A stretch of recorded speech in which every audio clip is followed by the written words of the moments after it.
In this video, I'm going to walk through Photopea and specifically plugins.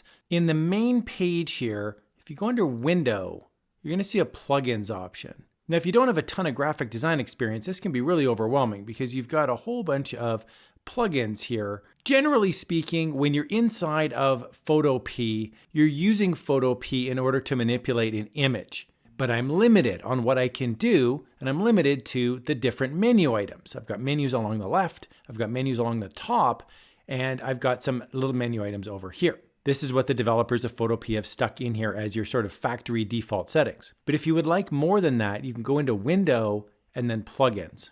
From here, you're going to see a bunch of plugins. And I'm going to take a look, for example, at this one here, this ProGen Flares. We can see there's 5,000 installs 2 years ago. I'm going to click on it, and you'll see it says produced generated lens flares with a multitude of options. I really like this. I'm going to click the install button. Now, once you've installed it, you click the back button right here. That'll take you back to the main page.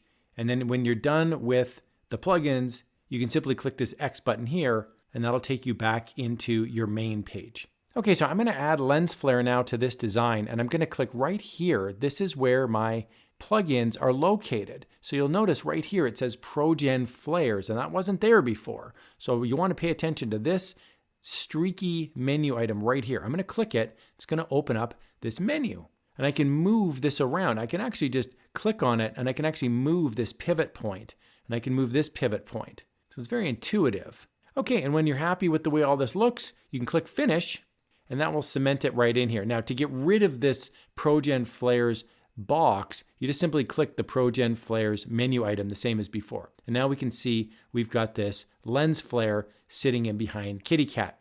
You'll notice there's an extra layer now that's populated here too. So you can turn this on and off if you like. The background is black. We have a lens flare now sitting there. It's very cool. So this is just an example of one of the many plugins that are sitting inside of Photopea. Hope you found that helpful. Here's another video on how you can have some fun using this free graphic design tool called Photopea.